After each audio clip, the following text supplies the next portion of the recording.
Board member roll call, please. Carlson. Hurtak. Here. Glennon. Maniscalco. Here. Vera. Miranda. Here. Henderson. Present. We have physical form. Okay. Good morning. Good morning to you. How are you? Good. Good. I am Steve Barbas. I am the chair of the Ybor CAC and the Ybor City Development Corporation. So I am here to give you, first and foremost, I am a Jesuit grad, proud Jesuit Tiger. Go Tigers. Man for others, for the greater glory of God. I'm here to tell you about the successes and to thank certain people for the work that they've done helping us at the Ybor CAC. With respect to successes, probably the most recent success is the 7th Avenue Archway Lights project. As you know, that was completed in April of this past year. And we have just recently received word that we are getting the first of probably what we anticipate to be many other awards. This is the Ybor City Business Impact Award given by the Ybor City Chamber of Commerce. We're also engaged in the masked arm painting project to match the new black Tico poles throughout Ybor City. As you all know, the East 7th Avenue Streetscape and Monument Project was also dedicated last November, and I'm just talking about those things that have occurred during this course of the last fiscal year. The 7th Avenue Bricking Feasibility Study, I think, was presented to you all recently, so you understand what yeoman's task we're trying to undertake with regard to the 7th Avenue Feasibility Study Funding Program to initiate the project, and we're partnering that with the Mobility Department. The next is Centennial Park Consultants. We have hired Melk Architects out of New York. I've seen some comments in some publications with regard to questions with regard to Centennial Park. I did not participate in the selection process, obviously, but what had happened was multiple proposals were submitted, and Melk was actually selected because of their not coming to us saying, we know what you want. What they want to hear is, what does the community want? And what does the community want for this project? And so during the course of the next several months, and by the way, they attended our last meeting, there is going to be robust community engagement over the course of the next several months. Some things that are getting some notoriety is the Ybor Special Services District, which we are likewise entertaining under the leadership of our Vice Chair Liz Welch, who is the chair of that committee. We have, in fact, hired 2 Tallahassee law firms, Kutak Rock and Stearns Weaver, along with other consultants, and we are hoping for legislative approval in 2024, in the legislative session of 2024. We've had several workshops, the last of which occurred yesterday, as a matter of fact, where we pretty well established the area that would be covered by this special tax district, and also the composition, the potential composition of the board. The Special Services District was registered with the state. We are the Special Ybor City Special Services District, Inc. We have an employee ID number, we have a bank account, and we are proceeding with a 501c6 process now as we speak. Next, signage beautification. There's, as you well know, probably some street signs that are in a tremendous state of disrepair in Ybor City, and we are in the process of doing an assessment, fabrication, installation, and maintenance of those signs. We're also in the 4th iteration with regard to the resident and work study, taking a survey of those who work and reside in Ybor City, trying to get an input in terms of what it is that they'd like to see happen in Ybor City, what concerns they have, what positives, what negatives. Special event support, as you know, the grant program sunsets at the end of this fiscal year. So we funded 23 events, 14 of which have already taken place, 9 more to take place before the end of this fiscal year. The next portion of my presentation, I'd like to just extend thanks and appreciation to certain partners throughout the city of Tampa. We're eternally grateful to the partnership that we have with the Tampa Police Department under Captain Alex Steele. He's just done a truly great job, and we're very, very appreciative of the work that he's done. There has been enhanced weekend coverage, increased security cameras, variable message boards at each side of 7th Avenue. And he and his subordinates react just so immediately in terms of questions and requests that we as a board have for them. He presents to us each and every month a stats report with regard to crime reports in terms of month-to-month comparisons and year-to-year comparisons. I'd also like to shout out to our homeless liaison, Officer Jasmine House.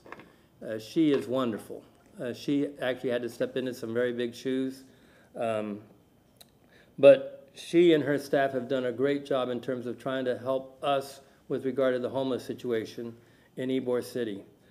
She likewise presents to us each and every month a report.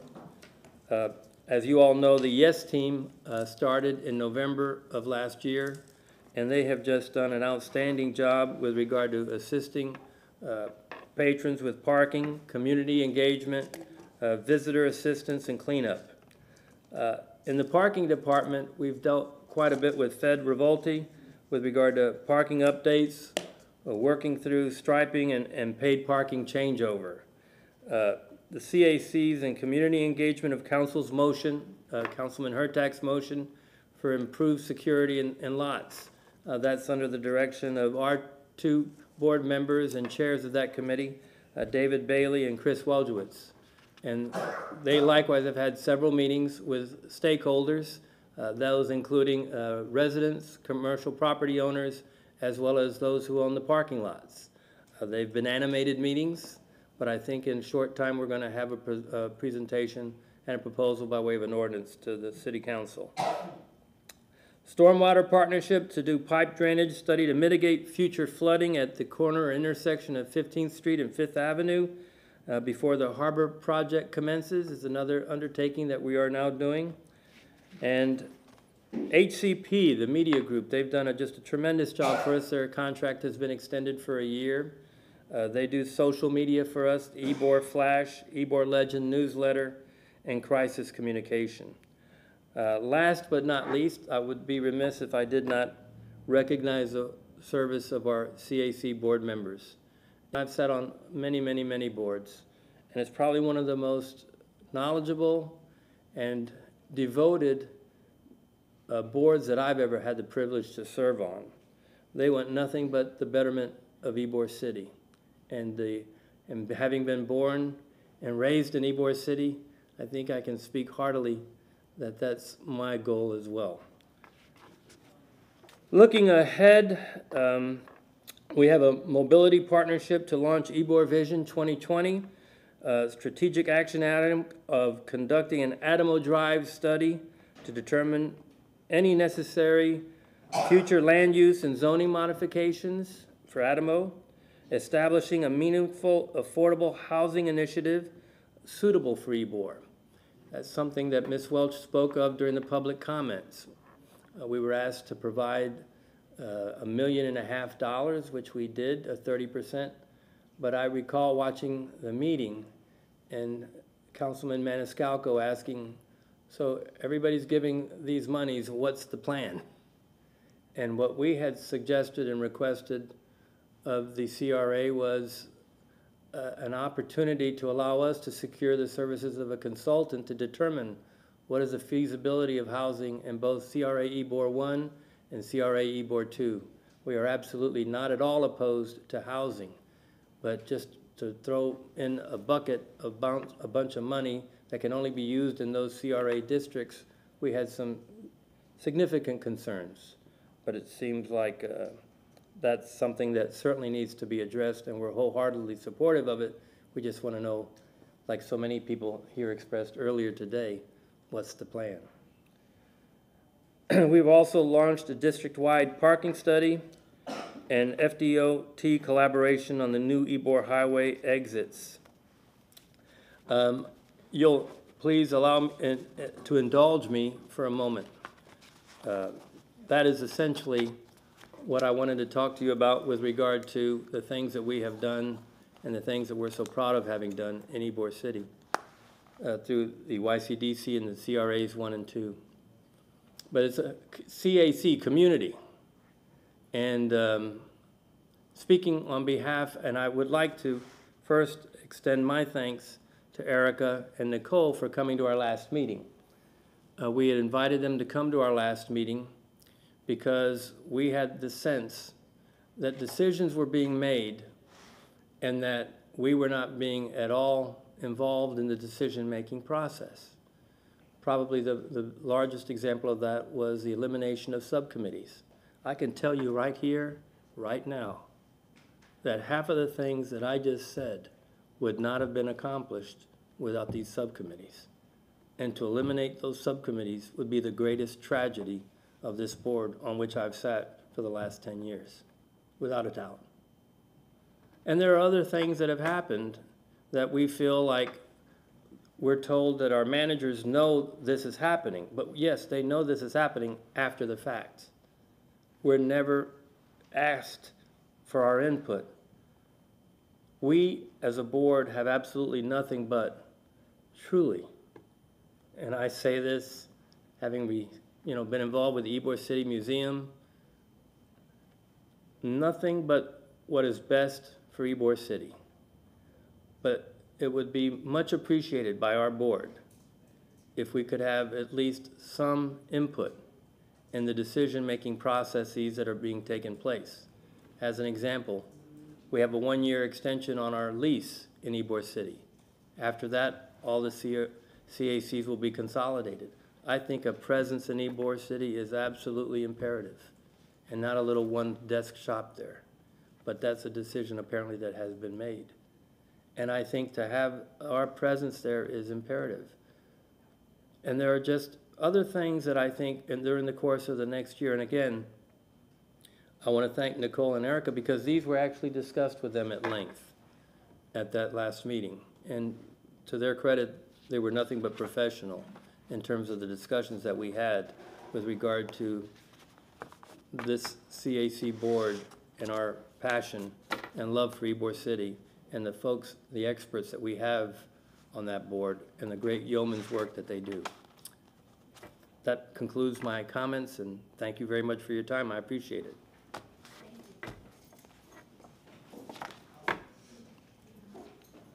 Board Member Vieira. Whoever. And thank you, Chairwoman. Just wanted to thank Mr. Barbas for coming forward. You know, if I had $1 for every time that you say I was born and raised in Ybor City, I'd probably have $65. So, because you're so proud of you and your family's heritage in Ybor City, and we're so lucky to have you on this board. And really, everybody, we have such the board you serve on, a lot of really good quality people. And like I was talking to Nicole a couple of months ago, maybe 2 months ago, when you and I spoke on some of the issues you addressed, that when you say something, it's to be, many people are, but you in particular for me, it's to be taken very, very seriously and applied with a level of scrutiny and respect and regard, et cetera. So I hope that we all take to heart your statements on inquiring with boards, et cetera. The people who serve for absolutely no compensation, the only compensation that y'all get is just your love of Ybor City. And to continue to communicate with y'all before decisions are made. You know, and like you said, we do have a wonderful CRA staff. I know Erica's going to do a great job. Mr. Drumgo, I think, just does a wonderful job. And Nicole, I have the highest regard for. But again, just wanted to salute you and all the work you do, because you guys really move the needle forward, and you do it out of real love, including family heritage love. So thank you. You bet. Thanks. Board Member Carlson. Yeah, he said some of what I was going to say too. Thank you for your dedication to Ybor, and to all your board members for their dedication and detailed concern about how to make the next Ybor. And it's important to have the history of folks like you who have been around a long time to understand that we need to protect the great culture and history that we have, and then build on that for where we're going in the future. Some of the things you mentioned result of change in staff, and just as one board member, I'll apologize for that. Some folks mentioned this morning that we just last year proposed the 30% of affordable housing. We actually proposed it in 2020, but the staff at the time didn't do anything with it and didn't tell you all about it. And so when Nicole and Elise came in, and this is only one of 4 or 5 jobs that they have, they we were 3 years behind, and we were facing the urgency you heard this morning, and so they started telling everybody, and it was an abrupt announcement, along with some of the other abrupt announcements that came in. I think part of that is the lack of action before that for 2 or 3 years, and then also that they're working 4 or 5 different jobs, and they have great insights and great work ethics. But now that we have a new staff member, I'm glad that she came over and talked to you all, and hopefully that will work itself out. But I know you have a direct line to any of us, and you've been gracious to spend a lot of time with me. And anything you all need, if there's any kind of miscommunication going forward, please call us immediately, because all of us would like to respect the work that you and your colleagues are doing. Thank you. Thank you. Board Member Miranda. Thank you very much. In fact, the presentation is excellent, and Ybor City had something that the world didn't have. Medicare was not a new thing in the federal government. Ybor City had that in the 20s and the 30s. And this gentleman's father was one of the outstanding doctors in Dr. Gonzalez's clinic. And at that time, you had Dr. Trey's clinic, Dr. Gonzalez's clinic, at Centro Pañol, Centro Turiano, and all people in Ybor City, 99.9% of them belonged to a clinic. And they took care of you from the time of birth to the time of death. And they had hospital, they gave you the medicine and the clinics, just like you see it. So Ybor City had something way before the United States brought it up. So that's why you and the rest of us who remember all that, we say, if only we can go back and reinstate it now, what will we have? But everything now is based on money. Everything then was based on, let's get together and make sure we do this day so we can have a good day tomorrow. And that's what it was about. So thank you very much for yourself and all your members and what you've done to put Ybor City where it's at today. Thank you. Appreciate it. Board Member Clandenden. Good morning. Good morning. I've attended a couple of meetings, and I've been very impressed with the work that you all are doing. And, as we see the development that's happening, I think people are going to be shocked of one, the groundwork that you're laying, it's making the way for really everything old as new again, Ybor City, and revitalization with transportation, high-speed train, revitalization of our streetcar system, hopefully expansion of the streetcar system, to be able to actually move people, not just tourists, and maybe a soccer stadium. Who knows what else out that way, and the Gasworks project. So I think you guys are doing a good job. What really resonated with what you said is a plan, and I'm all on board with that. We definitely need a plan, and let's be realistic, as opposed to just X number of dollars. Whether it's 30% or 50% or whatever the percentage is, let's have a plan on how we're going to spend it and what it actually means to the community and what it's done with that money. So I'm all on board with having a plan. It's unfortunate, the situation with the staffing and all, because one of the things is relatively, one of the newer persons, myself and the Madam Chair here to the left, newer people on council, I think what we learn rapidly is there's a lot of things that get in the way of good government, with the rules and regulations and sunshine and notifications and stuff that prevents us from doing what seems to be, as a private citizen, common sense, but prevents us from doing those things. And I think that's what the staff and all struggles with a lot of these proposals, is how can we accomplish with the volunteer groups that you guys have, how can we accomplish everything that you guys are accomplishing and still stay within fiscal responsibility and accountability and stay within the rules. So I'm sensitive to both sides of the issue, both staff's concerns and also this CAC's concerns. Thank you. Thank you for your report. Thank you. And by the way, I omitted to mention Courtney and Corrine and Brenda for their great work, because without them, we'd be doing nothing, really. They're terrific.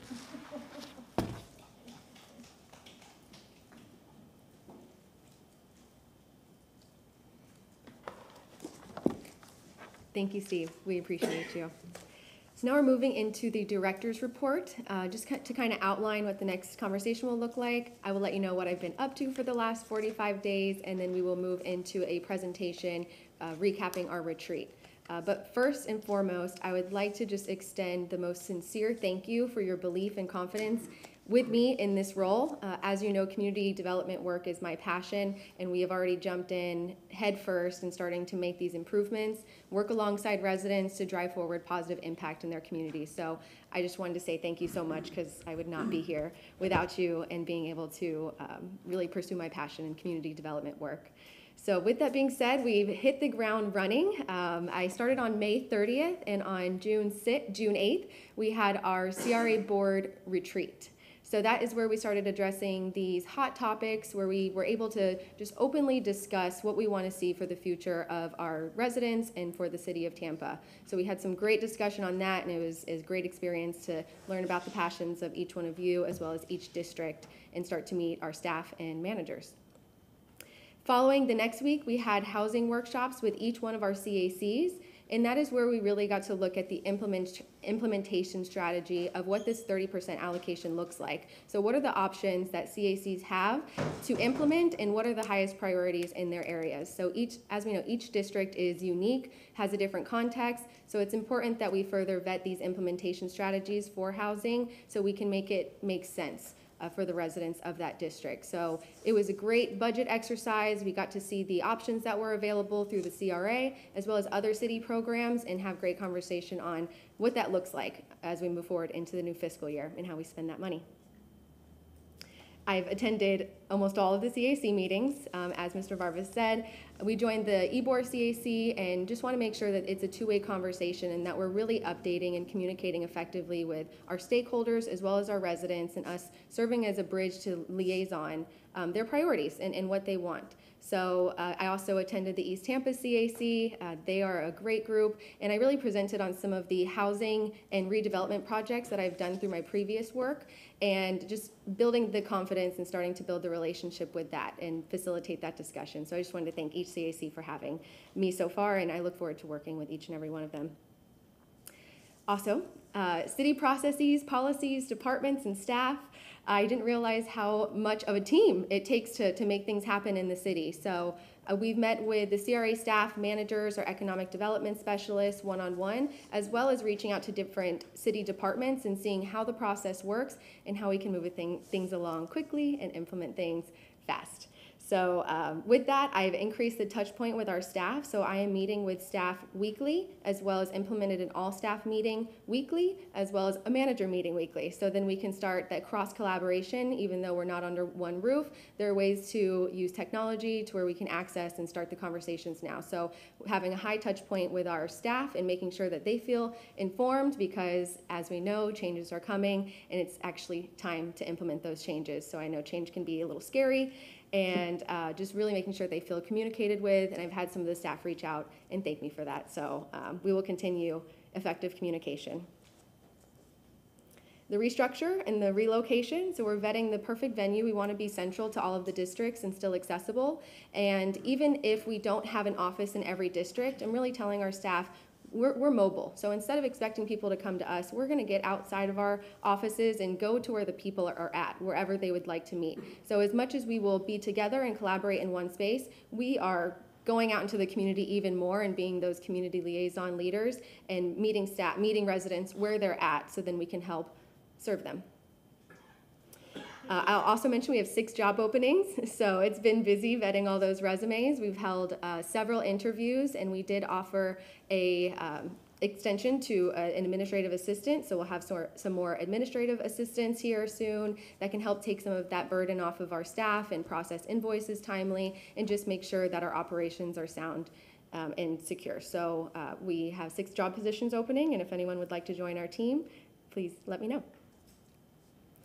Also been vetting software. So I would like to utilize technology to our benefit, so that can really keep our records for us and manage projects effectively. So we are vetting different softwares such as eBuilder, Procore, to do our construction management and really make sure that our projects are moving along an effective timeline, all of our documents are in one place, and rely on technology to do some of the work for us. So that will be a big lift, and we've made a lot of progress, a lot of debriefing meetings, seeing exactly what we need and how we can utilize technology. So I hope to give an update on that at our next meeting.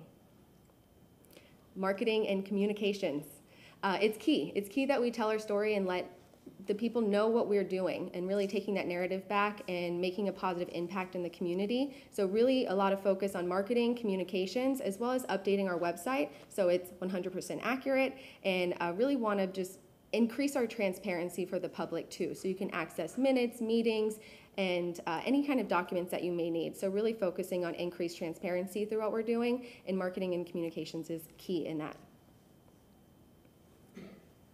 Community redevelopment plan updates. As you know, some plans are old. Our oldest one is from 1988. So we have 4 in the works. We have downtown, we have East Tampa, we have Tampa Heights and Central Park. I've approved all of those to move forward, and they will start to go through the RFP process so we can get all of our plans updated, because it's extremely important that they're updated, they're relevant, and creating implementation and strategic action plans behind how to actually get what's done in the plan. So we're excited for that. The East Tampa Summer Youth Program, they are just amazing youth. I've been engaging with them on Mondays, allow them to ask us any questions, really teach them about what community redevelopment agencies do, and they are just so inspirational. They have high aspirations of becoming engineers, nurses, technicians, electricians. So really, it's been great being able to expose them in different city departments and just build a relationship with them as they build a camaraderie with each other as well. Key performance indicators and metrics. Metrics.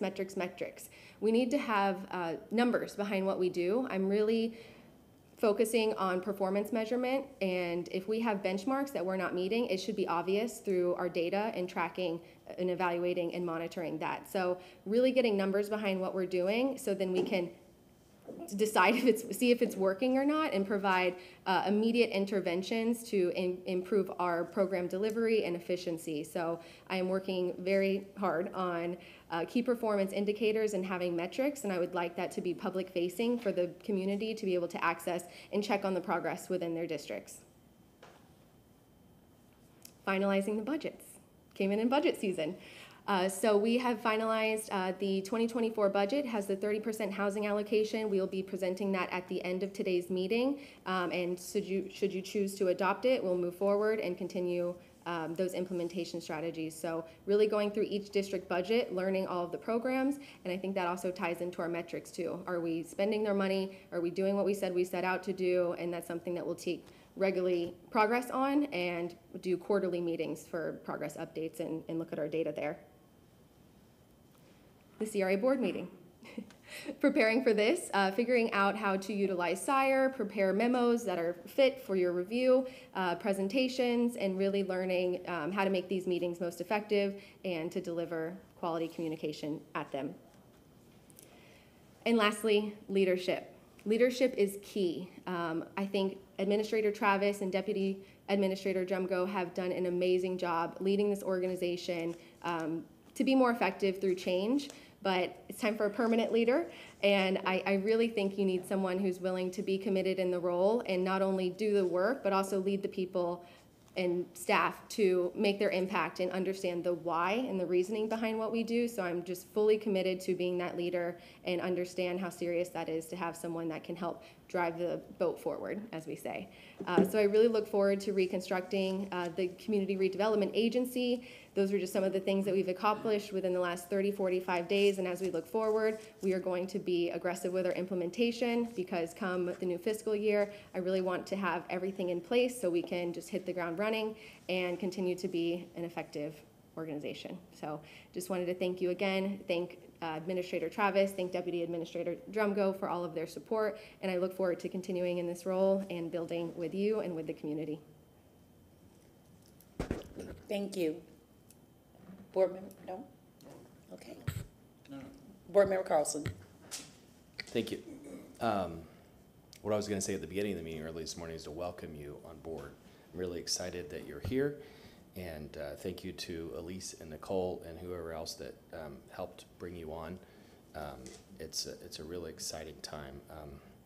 We're behind by 3 or 4 years, and we have a lot of catching up to do. And you hear the angst in the community, and you told me yesterday you're going back and watch some of the videos, which is great because it shows the community is upset because we haven't done something, but we voted and it just didn't get done. So we're excited that you're coming here. And I have had a couple people say, well, how could you hire somebody without CRA experience? And my response, and I want to say this publicly, is that's exactly what we should be doing. And I've said many times here, I don't care what the other CRAs in the state of Florida are doing, because none of them are doing innovative, forward-thinking things. And we need to leapfrog ahead of other cities. And we have this gift and this tool that the rest of the city is investing in these districts. And we're custodians of this money, and we need to do the very best things we can do. And sure, we can grab other ideas from other places and try to learn from their mistakes, but we shouldn't be bound by it. And if you look at CRA, most of what has been done in the prior 12 years was redevelopment. It's all real estate focused. And yes, before Morris jumps in, there are some limitations on how the money can be spent.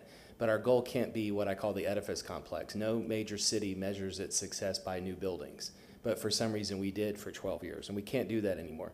And just to all the people in the public watching, the benefit of her background is that she has deep experience in the sea, which is more important than anything. The economic development today is all about community. It's about how people like and enjoy living in a community, and the connectivity in a community, and how the community helps each other to make more money so they can afford to buy and rent more housing.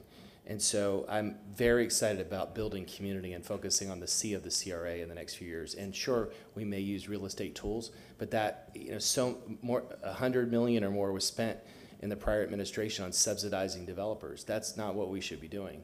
I can talk later about the investments in the arts, which some people are still poking at, but they're enormous investments because the arts are driving economic development these days. And all of the high-tech, high-paying jobs are all connected to the arts. And we have, instead of spending money on subsidizing developers, this prior board spent the money on supporting our infrastructure that had been defunded for more than 8 years. And that is going to pay huge dividends. What redeveloped downtown is not the Riverwalk, it's the arts, it's the investment in the arts. It goes all the way back to Bob Martinez, and I'm sure my colleague Charlie Miranda was on the board back then. We invested in things like the Strass Center. And there were building blocks that came along, and now we're supporting those building blocks so they can continue for the next 100 years. I appreciate your update. Sorry to Nicole and Elise, that's the best update we've had. They were great too, but yours is fantastic. To the marketing point, for anyone watching, there are limits on what Morris will say we can spend on marketing, but why should we do marketing? It's not for our own egos or anything like that. It is because the rest of the city is looking to us saying, why do these CRA districts get new sidewalks and the rest of the city doesn't? And so we need to communicate to the public why we're doing what we're doing and how we're being good custodians of this money, because the rest of the city is subsidizing these districts. In terms of metrics, we should focus on output, like we need to spend all the money every year. There shouldn't be $3 or more million sitting in the East Tampa account. We desperately need to spend that money in the right way.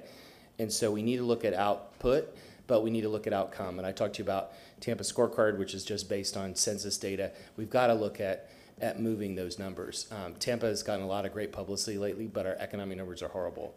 And so we've got to fix that. And this is one of the main ways we can do it.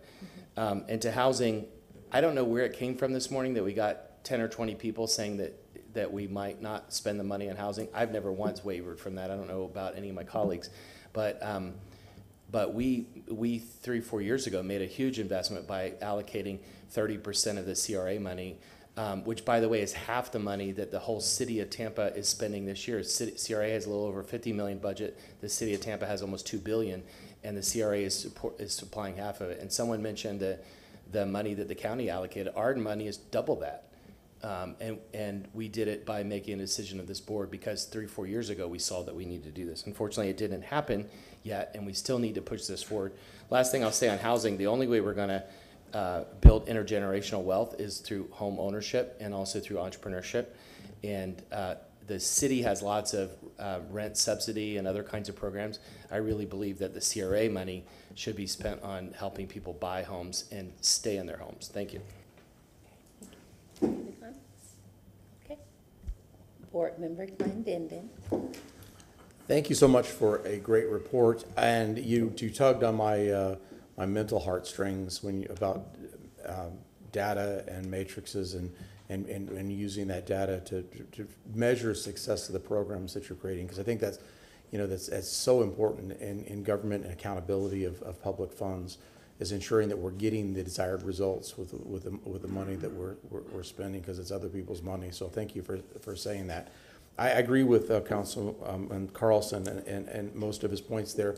But the one thing, and I know we've had a sidebar conversation about this, is that I think it's getting lost in this conversation, especially with the 30% number, is that, and we hear it, and we've heard it today in public comment, it's not just housing, it's also transportation, and they're so intrinsically tied together, is how we move people around. So I think as we enter into future discussions about how we allocate resources and how we look at creative ways, because we've had roadblocks in this community to mobility. So if we further this discussion down line, I would like to be able to explore opportunities to economically move people from where they live to home and workforce housing, into the workplace, and to grocery stores because of food deserts. So I think transportation is a really important element here, and I think that we can't talk just about housing without talking about transportation. So I would like to, as we move forward, kind of weave that together in this conversation. But thank you again for a great report, man. What a breath of fresh air. Thank you so much. Thank you, Director Moody. We can proceed with the, sorry, I just pushed Board Member Hurtak.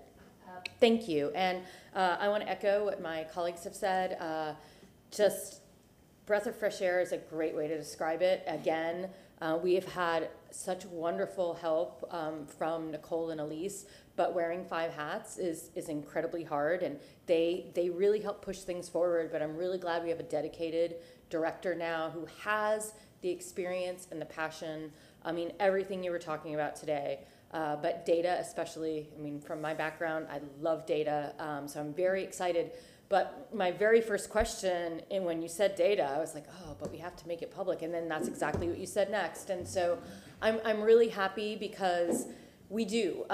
We've kind of plodded along, and we don't have much time left. It seems like we do, but 2038 is going to come really fast, or whatever, 45. Each one has a little different numbers, but those year that date is coming absolutely way faster than we expect, because we know with other developments that we see, it takes time to get stuff out of the ground. So we have anything we actually do when it comes to actually building something, or I mean, it's at least 2 years down the road. So how do we need to be planning for the future, and I do think dedicated housing stream is really important.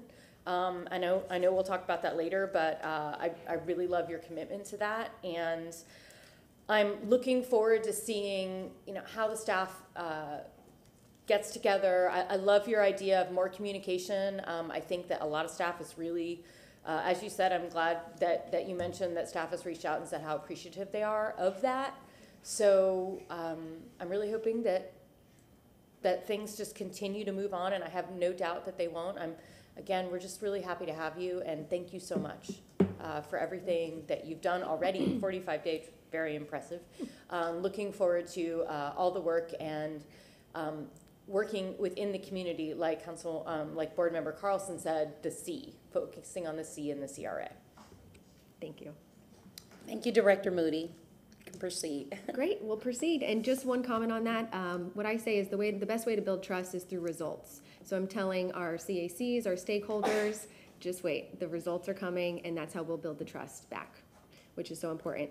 So I am going to pass it to Deputy Administrator Elise Drumgo. He will just give a little background on the facilitator for the retreat, who is actually here today to help us recap and figure out next steps to move forward. Ms. Drumgo?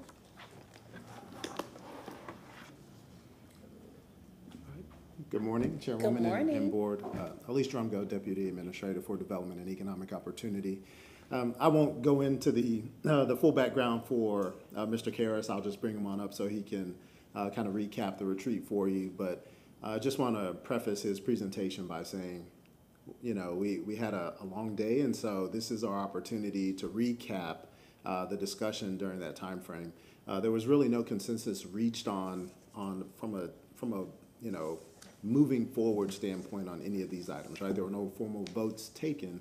However, within the recap, there will be some actions or proposed actions, and so this is the opportunity really to talk those through. Also, once we get to the end of his presentation, we'll be looking for just some additional discussion. Unfortunately, Administrator Travis could not be with us today, but her recommendation is for us to forego the second day of retreat, and then for us to also reinstate that regular meeting so that we can just bring those items back to you and handle them from a business standpoint. So with that, I'll turn it over to Mr. Karras, and if our IT team, if you could bring up the board retreat presentation, that would be grateful.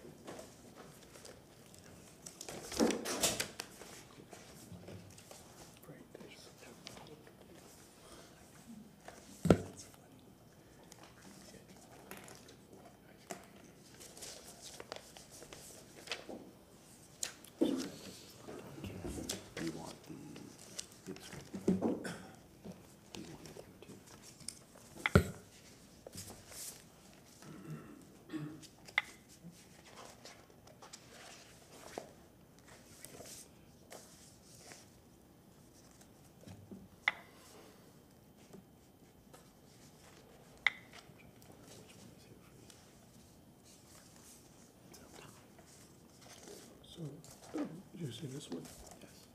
There we go. And I'll move it forward for you. So you try and hit it back to the end. It's this one here. Okay. Very good. Thank you. Well, good morning. I'm pleased to be back with you, and good to see everyone. And I shared with if I can make a personal note, I shared with my colleagues back in Fort Lauderdale my experience with you in early June on the retreat. And I particularly with the mayor of Fort Lauderdale, and he was fascinated by the fact that you have 8 CRAs, and he just kept shaking his head and he said, how do they do it? How do they do it? It's like, because we have 1 CRA district in Fort Lauderdale. So he sends his regards and his admiration for the work that staff and the board is doing. My name is James Karras. I was the facilitator for the June 8th retreat, and I'm here today to give you a summary of the results of that retreat, and also some direction in terms of items that staff and also the board may want to consider in terms of acting on. The first item that we really focused on in the retreat was trying to think about a mission statement for the CRA and all the CRAs here in Tampa. And I'd asked you during that time to think through some of the key words and key themes that you wanted to focus on. And there were a number of key words and key themes, and some of the highlighted ones were from blight to beauty, lifting forgotten parts of the city. There was a great deal of emphasis on different ways of discussion around equity, racial equity, on social justice, and certainly within the context of Tampa's history, rich history and culture, and improving overall quality of life through the power of government. So we heard all of these themes and words, and we have begun to craft a mission statement, and staff will bring back to you a updated mission statement and present it to the board for you to discuss and to adopt. The second item we talked about was grant administration. And what we heard, there was consensus among board members that grants across all CRA districts should serve broader goals and have long-term impacts. And that communication with the public must be accessible and clear of what the CRA districts can do. And third is it should be focused on people improvement, such as home ownership and entrepreneurs support. And also the grants should review, both the board and staff should review matching requirements to ensure that all grants are equitably accessible. And finally, we heard that we should ensure that grants have a good return on investment, which led us to a number of action steps. One is to centralize and standardize CRA grants for increased efficiency implementation. 2 is to streamline the number and types of incentives. And 3 is to create a menu of all incentives by district. And 4 is to hold workshops in CRA districts that showcase available incentives in response to the public needs to have clear and accessible information. Third, you discuss program elements, particularly cultural institutions, and that we heard from you that you were in opposition to the idea of capping annual contributions for cultural activities and cultural institutions, and that cultural institutions are city assets that serve a regional market, and that arts and culture are essential to economic development, and to be thoughtful and precise on what the CRA should prioritize for funding. Therefore, there is no action needed. Consider requests on a case-by-case basis and continue to evaluate community benefits. Certainly the topic of this morning, or the key topic this morning and continuous topic both here in Tampa and throughout our state is affordable housing, and that you iterated that housing should be a priority. 30% of CRA funds are a baseline and not a cap or a limit.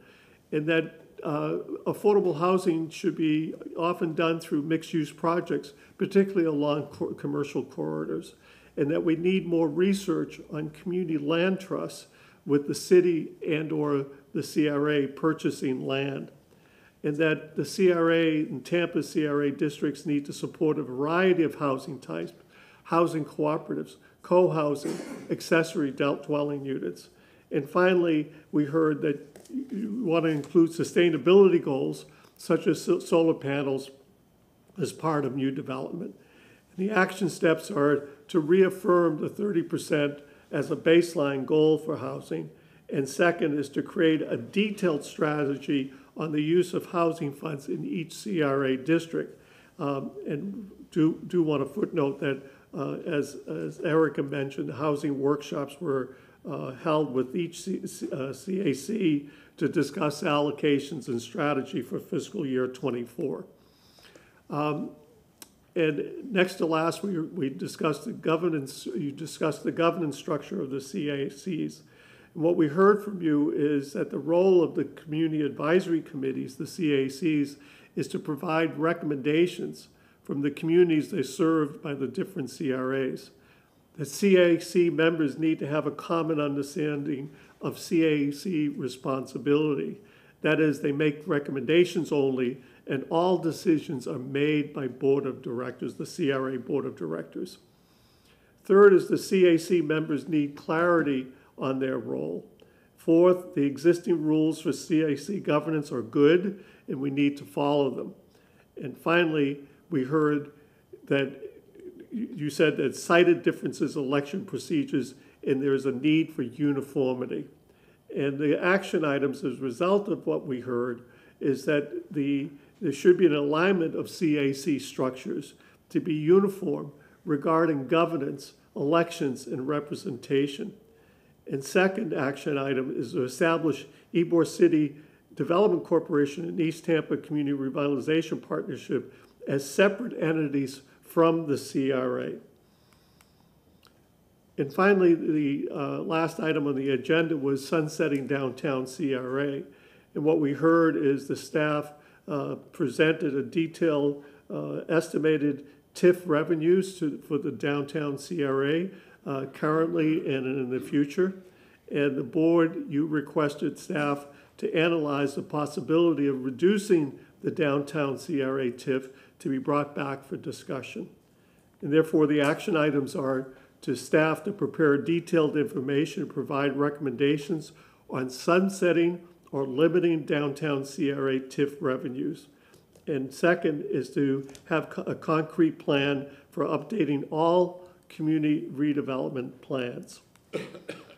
So in summary, the key action items for staff is to draft that mission statement and present it to you for discussion and adoption, is to create a menu of streamlined, centralized CRA grants and to hold public workshops. Third is to create a detailed strategy on the use of housing funds in each CRA district. Fourth is to draft aligned CAC structures. Fifth is prepare recommendations for sunsetting the downtown CRA or limiting downtown CRA TIF revenues. And finally is to prepare, plan, and timeline for updating all district community redevelopment plans.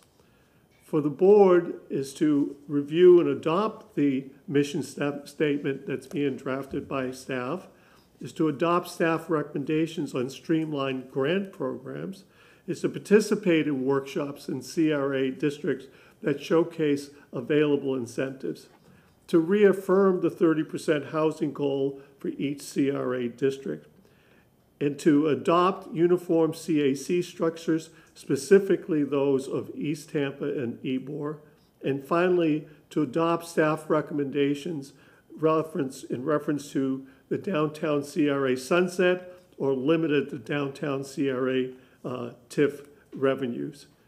And for my role is with your direction and staff direction, is to prepare community redevelopment best and promising practices report and presentation to you in the future. And finally, is to support advisory services, continuing advisory services to the staff and board on an as-needed basis. With that, I thank you. Again, thank you for the time and commitment during the retreat workshop in early June, and I'm pleased to be back here and see you again. Comments, questions? Board Member Clandenden. Thank you so much. I want to reiterate what was said prior to the presentation, that we didn't reach any conclusions on any of these issues. So I think staff and the board will continue to work towards this process as we move forward. And again, I want to emphasize, I think that, as we move forward, I'm sure the 30% is good, but I want to expand that conversation to housing and transportation, because I think they're so intrinsically tied as we move forward. So I don't want to necessarily think that just as a presentation that we're limiting that discussion, because I think it's a valuable discussion to have, not that I'm reaching any conclusion. And just in the same thing, recommendations on sunsetting the CRA, what the implications of that are. I think that's, to me, when I walked out of that retreat, that's what I was kind of expecting, is that we were going to see what are the ramifications, what does it mean, what are our obligations, and I wanted more data, analytical driven data, to be able to make decisions based on the future of these things. Because I think it's premature to make any kind of assumptions that we're going to do one thing or another without that data. But thank you so much. I appreciate your presentation. Board Member Vieira. Thank you, Madam Chair, and thank you, sir. Pleasure to see you again here today. A couple of things. Obviously, with the 30% housing, I support continuing that, and I anticipate we all do here on this CRA board. One of the things that was mentioned, and I am going to motion on this either this month or next month, is looking at the feasibility. Don't recall, it's been a very long week for me, we spoke about this at the retreat or elsewhere, but about looking at the feasibility of the Channel Side CRA potentially funding in one form or another a fire station there for Channel Side and downtown. I know there's mechanisms, there's methods potentially that we have to go through that, so that's another thing. We also talked, as I recall, about the potential of other CRAs, or another CRA, whatever it may be. And I know staff or CRA board members have different thoughts on different sides of that. Sulphur Springs is mentioned a lot. And I think that's a very good discussion that we should be having here as a CRA board. We can either take a look at it as other CRAs are leaving us or are near leaving us for that, but I think that's a very good discussion to have. And then with regards to the capping of the downtown CRA, like Councilman Clendenin said, there's good ideas that are thoughtful and are brought forward, et cetera, but we need to know what are the consequences of that. Not everything is black and white. There's obviously a lot of gray, and especially in light of spending commitments that we have made in that CRA. There was mentioned a couple times this meeting about the STRAS, the $25 million that goes to that, which may take up, I forgot what the number was, 35%, something of that nature within the 5th year of that for the downtown CRA. So we got to know what the consequences of that are with regards to capping it or capping it, et cetera.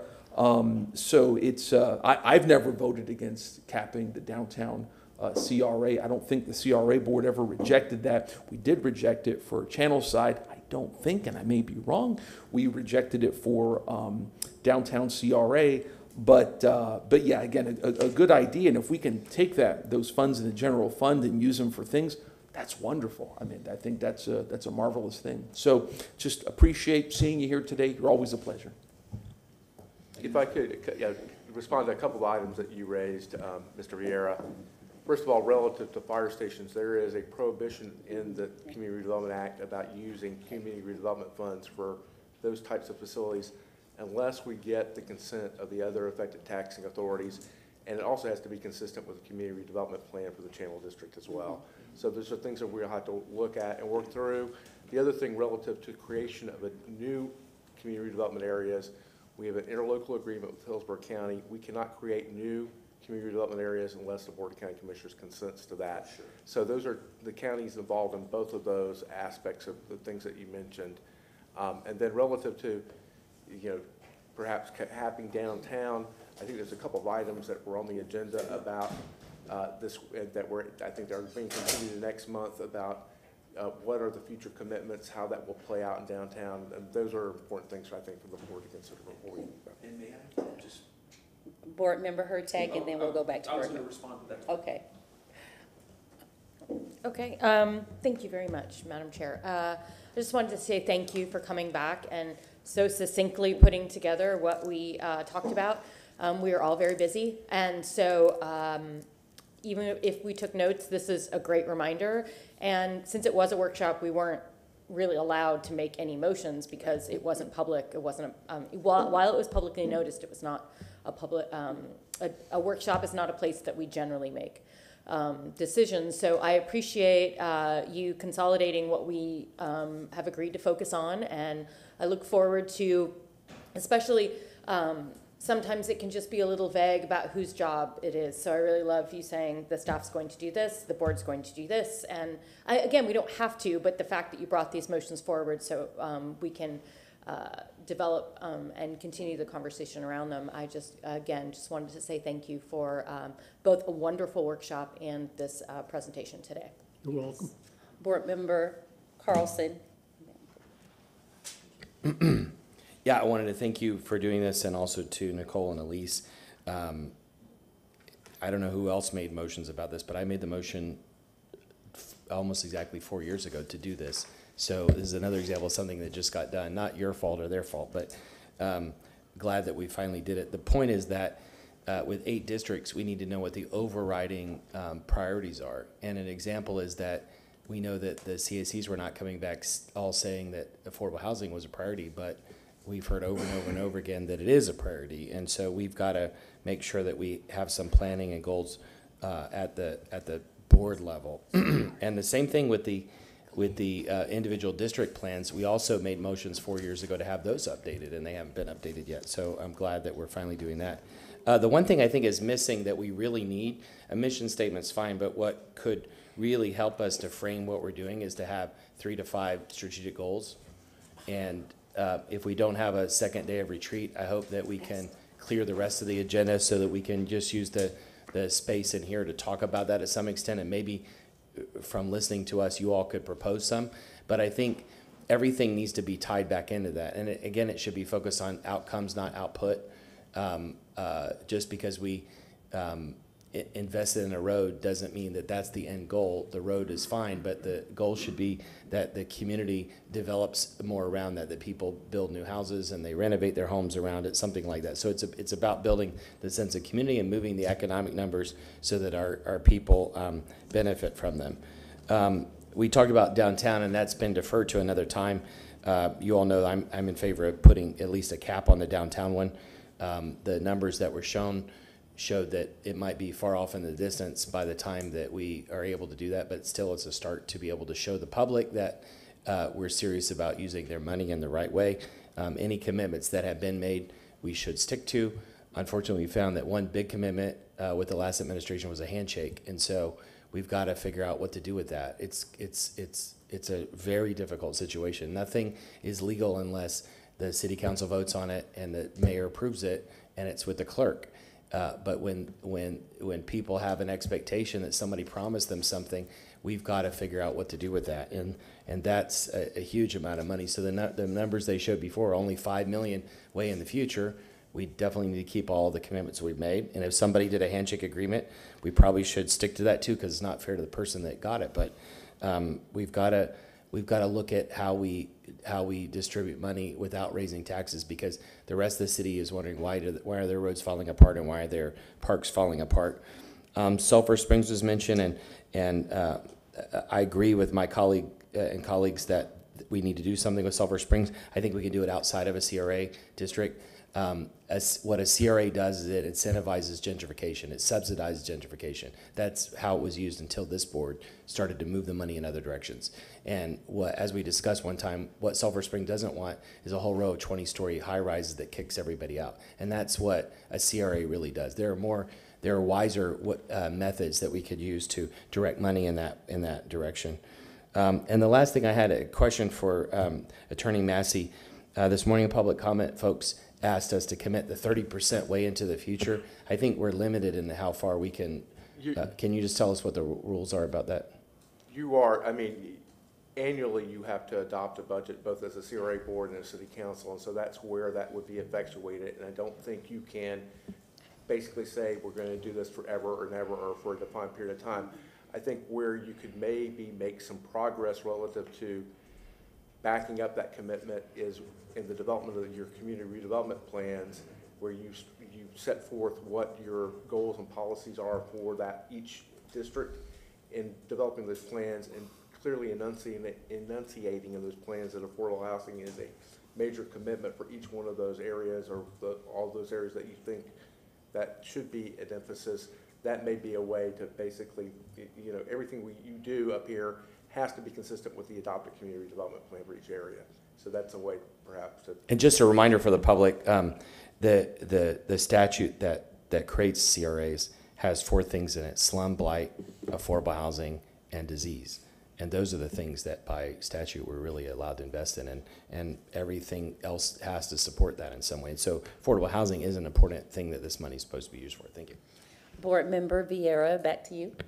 Oh, no, it's Okay. it's fine. Thank you. Professor, thank you so much for your presentation today. You actually listened to us. Everything there was what we said. And based on those things that we said, you made the recommendations for those action items. So we appreciate your report. You're welcome, Madam Chair. Thank you. Okay.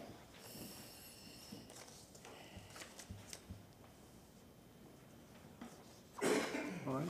And again, for the board, right, we as we recap the retreat, next steps, we talked about potentially going back or resetting. So we would need to, again, cancel the second day of retreat, if that is the pleasure of the board, and then host a regular business session. Okay, can I get a motion to reinstate the August meeting and cancellation of the August workshop?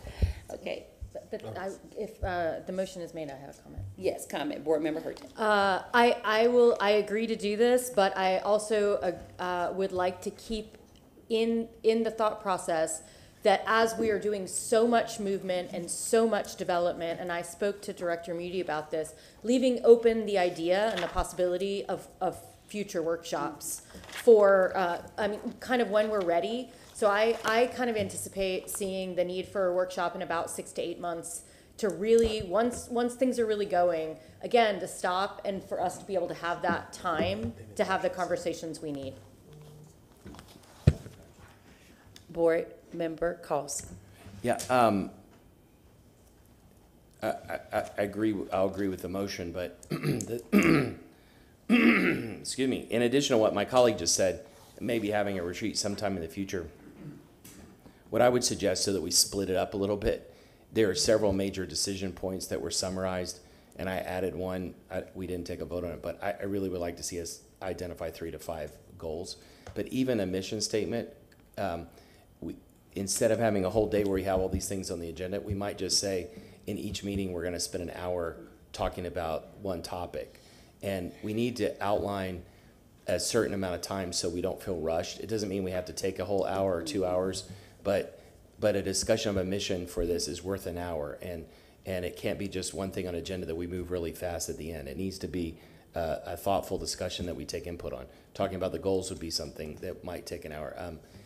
Discussing the criteria or reviewing a plan or proposal for housing in each of the districts would be something that would take an hour. And so maybe in addition to all the regular updates, you could just say, in this meeting, working with the chair in advance, in this meeting, we're going to take 1 hour specifically to talk about something strategic and have a strategic discussion, so that item doesn't feel rushed. That way, if we spread it among a bunch of meetings, then we don't have to spend the whole day doing all of it at once. Okay, so we have a motion to reinstate the August meeting and the cancellation of the August workshop from Board Member Vieira, seconded by Board Member Clendon. There you go. All those in favor? Aye. Any opposed? Okay, motion passes. Board Member Carlson. Just further to what the facilitator said, I had made a comment in the last meeting, which he included in his slides, to maybe have him come back and talk about like the innovative practices that are being done by other CRAs. And I would just like to make a motion to ask staff to talk to him. I don't know if we can afford it, but at least like staff to talk to him about the possibility of including that on a future agenda. Was that a motion, Board Yes. Member Carlson? Okay, can you repeat it for Sorry, me? I'll make a motion to ask staff to talk to the facilitator about the possibility of coming back in a future meeting to present the innovative practices of other CRA districts. Okay, we have a motion from Board Member Carlson, second by Board Member Hurtak. All those in favor? Aye. Opposed? Motion carries. Okay, so I would like to adjourn for lunch. What do you say? I second that. Board Member Hurtak. Thank you so much. Just beforehand, I know we have some of the folks here who need to be voted on. So it's pretty quick, and I figure just so that they can go at the pleasure. Just for the record, I think the city clerk Shirley Fox-Knowles wanted to come and announce who the candidates are. Okay. One of the candidates for West Tampa, Mr. McLean, has withdrawn Yes. his application. I've given the memo or the email to the clerk and given a copy to the chair Yes, as well, but I just wanted to publicly announce it. So we really, if any of the candidates would like to address you under your policy, you allow them 3 minutes to present to you all, but I think you'll be just affirming the folks that are 3 for 3. Okay. Good morning. Good afternoon, Shirley Fox-Knowles, City Clerk. This is regarding item number 14 and 15. 14 is the West Tampa CRA. I would like to introduce the candidates for West Tampa: Janice Williams, Sandra Sanchez, and Michael Brexia.